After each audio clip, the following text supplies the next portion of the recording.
GOP lawmakers are calling for the Biden administration to ramp up pressure on China to allow a transparent investigation into COVID-19's origins.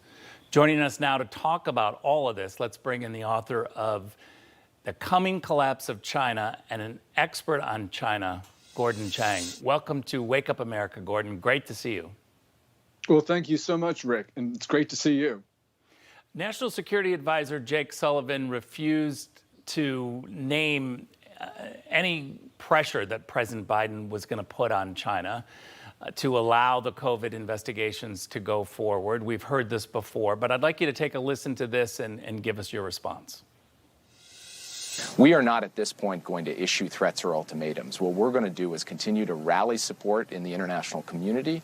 And if it turns out that China refuses to live up to its international obligations, we will have to consider our responses at that point, and we will do so in concert with allies and partners. Gordon, is asking China to come clean right now a threat or an ultimatum? Well, certainly not. And that was weak comments from Jake Sullivan, because we know a lot.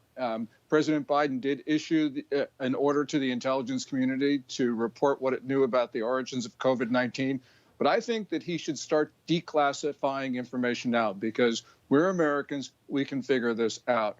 And we know now that COVID-19 has killed more than 3.8 million people outside China. That's the result of deliberate actions by Xi Jinping, the Chinese ruler, to spread this disease beyond its borders. We have all of that information already. We need to act. And, waiting for our partners to get on board, that's nice in a theoretical world.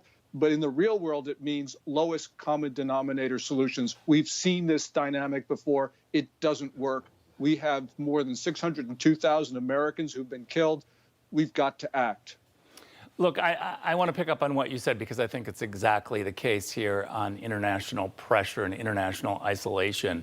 Are we to act, and what are we to do when leading the rest of the world? And of course, you know that there's going to be a lot of cries of, cowboyism, cowboy diplomacy if America goes it alone. But the question to you is, should we?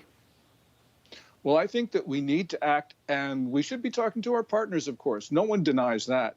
But we've got to act because of what has occurred. Now, isolation is not the answer.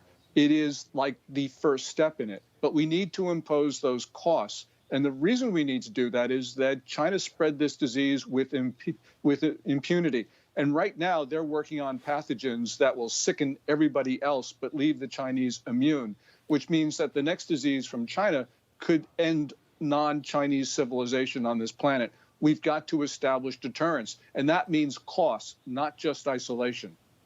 It's such a good point. And as we're looking at the situation, we see that more information is surfacing about what we knew early on. I can tell you, as acting DNI, we knew a lot and we didn't release a lot. But I'd love your thoughts on how much blame should fall on Dr. Fauci for misguiding the American people early on, as he rejected this theory publicly for many months.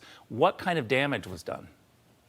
Well, the damage was that Fauci allowed this disease to get into the United States and to sicken so many. Fauci, as the head of the Institute of Allergy and Infectious Diseases, is America's top infectious disease officer.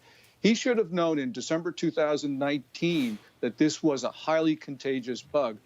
People without security clearances knew it.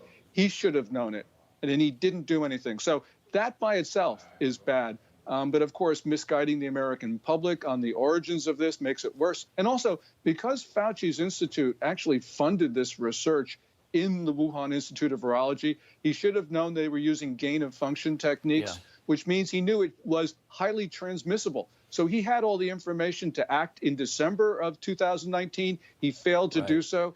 He failed to discharge his primary responsibility to the American people.